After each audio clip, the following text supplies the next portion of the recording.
jeter, une maille serrée, un granit, et c'est parti.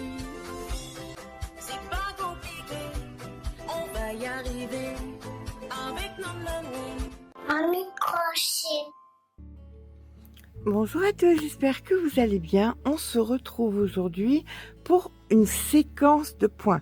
Alors, tout le long de l'année, tous les lundis, je vous propose des ouvrages. Des ouvrages dont l'aspect général peut vous convenir, mais peut-être que le point ne vous convient pas. Et bien souvent, je fais des ouvrages à base de rectangles, tout ça. Et donc, ce genre de séquence de points, tel que vous pouvez le voir là à l'image, vous pourrez donc remplacer les séquences de points des ouvrages que je vous propose par celui-ci. Là, on est sur un fil très fin, un fil estival. Bien évidemment, vous pouvez le faire avec d'autres fils, mais néanmoins, je vous préconise vraiment d'utiliser un fil très fin, type la Sophia, la Sommer, pour avoir quasiment le même rendu. Je dis quasiment parce que je ne sais pas si vous crochetez la chaux serrée, donc ça serait présomptueux de ma part que de savoir.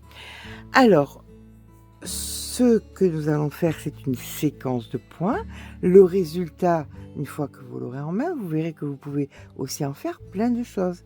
Un petit paréo pour la plage, une étole, des rideaux, enfin, tellement de choses. Une fois amidonné, vous pouvez aussi très bien en faire une nappe, un chemin de table, enfin, c'est important d'avoir dans ce qu'on connaît du crochet des alternatives parce qu'on peut avoir un ouvrage qui nous plaît mais le point qui ne nous plaît pas ou qui ne nous convient pas une fois qu'on a essayé ou qu'on a envie, l'ouvrage nous plaît et ça nous permet d'avoir différentes sortes du même ouvrage. Voilà. Bien écoutez, je vous mettrai le lien de la Sophia en barre d'informations parce que pour moi c'est le fil qui est le plus approprié, mais néanmoins vous pouvez aussi très bien le faire avec d'autres fils. Bien évidemment la safran, j'ai oublié de vous la citer, mais la Sommer, tout ce qui est fin, ça donne ce petit rendu là. Après ça serait quelque chose de beaucoup plus loose, de beaucoup plus décontracté. Donc pour ma part, du fait que je crochette très lâche, je vais prendre soit un crochet en numéro 2, soit un crochet en devin. Alors, ne me demandez, s'il vous plaît, avec tout le respect que je vous dois, ne me demandez pas de vous faire le tuto que j'ai fait aux filles, parce que c'est pas dans la même temporalité et j'ai tellement d'autres tutos que vous m'avez demandé, que je suis en train de vous faire, ça peut pas rentrer dans le planning. Alors peut-être que oui, peut-être que là vous avez les photos, ça vous plaît et je pourrais peut-être le garder pour l'année prochaine, mais là moi j'en suis déjà un petit peu plus loin dans la saison, quasiment à l'automne, avec déjà des ouvrages un petit peu plus chauds, donc là, c'est vraiment trop tard. Néanmoins, vous pouvez toujours me mettre dans les commentaires si ça vous plaît. Et moi, j'ai un planning sur plus d'un an, hein, je le dis sincèrement. Donc, je peux très bien le mettre dans le planning pour l'année prochaine, vers le mois d'avril. Ça, il sera temps. Et vous proposez donc un ouvrage avec ce joli point. Joli point qui permet aux personnes qui sont un peu girondes de porter des ouvrages pas lourds, légers. Et c'est très important. Allez, c'est parti. On va commencer déjà. Alors, en fin de vidéo, vous aurez le diagramme. C'est une répétition de 2 rangs. C'est vraiment pas compliqué. Nous sommes sur un multiple de 5, plus 4. C'est vraiment ce qu'il y a de plus facile à faire. Alors, je tente de mettre quelque chose d'un petit peu plus foncé parce que j'ai choisi un fil clair. Donc, on va venir faire un multiple de 5 plus 4. 5, 10, 15, 20, 25, tout ce que vous voulez, par 5, mais à la fin, vous rajoutez 4. Si c'est 50, eh bien, ça sera 54. Si c'est 72, ben, ça sera... excusez-moi. Si c'est 75, eh bien, ça sera 79. D'accord? Allez, on est parti sur notre chaînette. Je vous rejoins quand on a notre multiple. 3, 4, 5, Voilà, une fois que nous avons notre chaînette multiple de 5 plus 4, nous allons faire une maille supplémentaire pour venir piquer dans la première, et dans toutes les mailles, nous allons faire une maille serrée. Ça, c'est pour faire la base, que ce soit en vêtements, que ce soit en accessoires ou quoi que ce soit, c'est toujours bien de faire une base avec ce point. Donc là, je dois me retrouver avec un nombre de mailles serrées multiples de 5 plus 4. Je vous rejoins en fin de rang. Voilà, une fois que nous avons fait notre rang de mailles serrées, nous allons venir faire 1, 2, 3 mailles en l'air, une quatrième qui va servir de maille de séparation. On tourne le travail, vous venez passer 3 mailles, donc 1, 2, 3. Dans la quatrième, vous allez faire donc 2 brides, 1,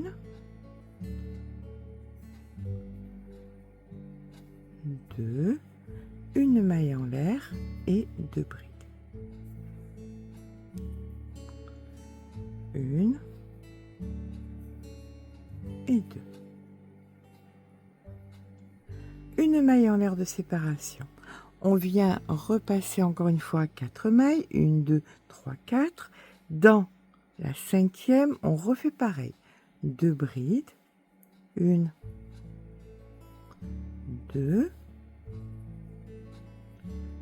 une maille en l'air et dans la même maille 2 brides.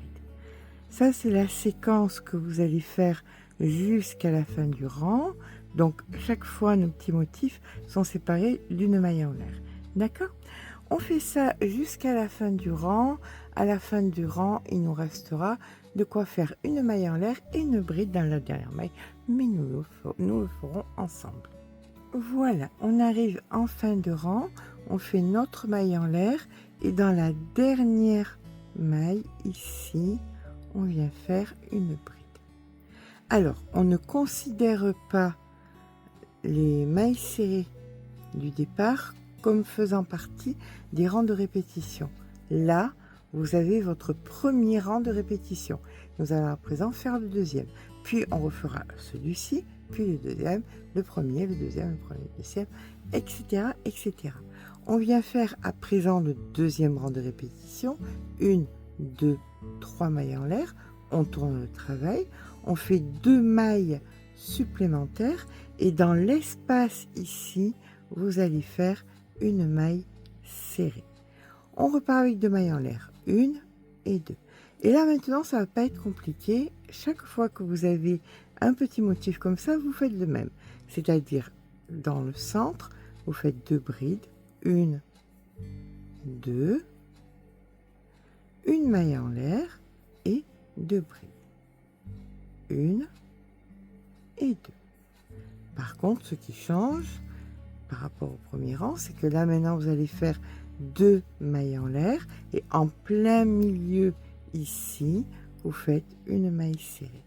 On repart avec 2 mailles en l'air, 1, 2, et là vous revenez dans votre petit motif, refaire 2 brides, une maille en l'air, 2 brides, donc 2, une maille en l'air, 2 brides.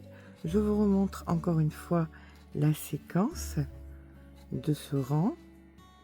Ici, vous faites 2 mailles en l'air, en plein milieu, une maille serrée, 2 mailles en l'air, et on recommence avec 2 brides, une maille en l'air, 2 brides. Donc, je vous laisse faire ça jusqu'à la fin du rang et on se rejoint en fin de rang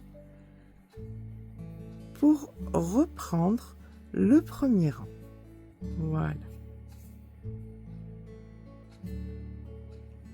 Donc en fin de rang, une fois que vous avez fait vos 2 brides de mailles en 2 brides, on va venir refaire 2 mailles en l'air.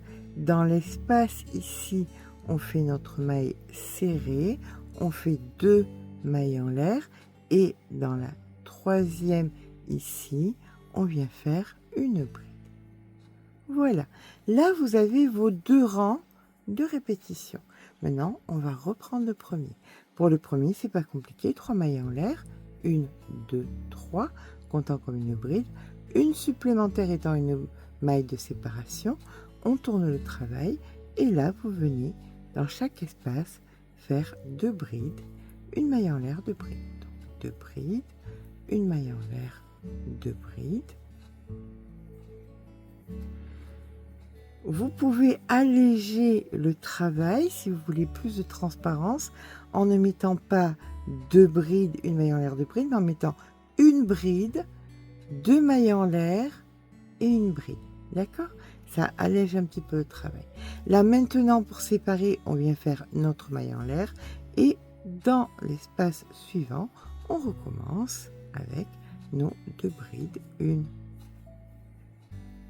2, une maille en l'air et 2 brides. Voilà, là vous êtes en train de reprendre votre premier rang de répétition. Bien, écoutez, je vous laisse progresser ensuite par le deuxième. On revient sur le premier, le deuxième, jusqu'à ce que vous ayez, écoutez, soit un échantillon. J'adore essayer des points. Rien ne vaut le rendu qu'on a dans les mains. Soit tout simplement partir sur un ouvrage et faire la hauteur que vous avez besoin. Je vous rejoins donc quand je fais quelques centimètres pour que vous ayez une meilleure approche des ouvrages que vous avez vus en début de vidéo, des petits tops que vous avez vus en début de vidéo. Voilà ce que ça nous donne. Et bien voilà, après avoir fait quelques centimètres, j'adore ce point. Je trouve qu'il est très très joli. C'est une très belle alternative aux simples résilles qu'on peut vouloir porter l'été pour avoir moins chaud. Donc voilà ce que ça donne. Je vous laisse maintenant imaginer tout ce que vous pouvez faire avec, dans tous les cas, 2 simples carrés ou 2 simples rectangles à votre taille, bien évidemment, à votre circonférence. Vous cousez les côtés, vous cousez les épaules et vous vous retrouvez avec un petit top. Alors, il faut le faire un petit peu plus grand, bien évidemment, pour que ce soit un petit peu loose, mais vous pouvez donc vous retrouver avec un petit top facile, rapide à faire et très répétitif. Quand c'est 2 rangs, on pose son cerveau et on avance. Voilà, et bien écoutez, j'espère que ce point vous aura plu, j'espère qu'il vous permettra de l'intégrer dans vos créations. Sur ce, je vous fais de gros bisous. N'hésitez pas à mettre un petit pouce en l'air si la vidéo vous a plu. N'hésitez pas à vous abonner. Je vous embrasse et je vous dis à très vite pour un nouveau tuto.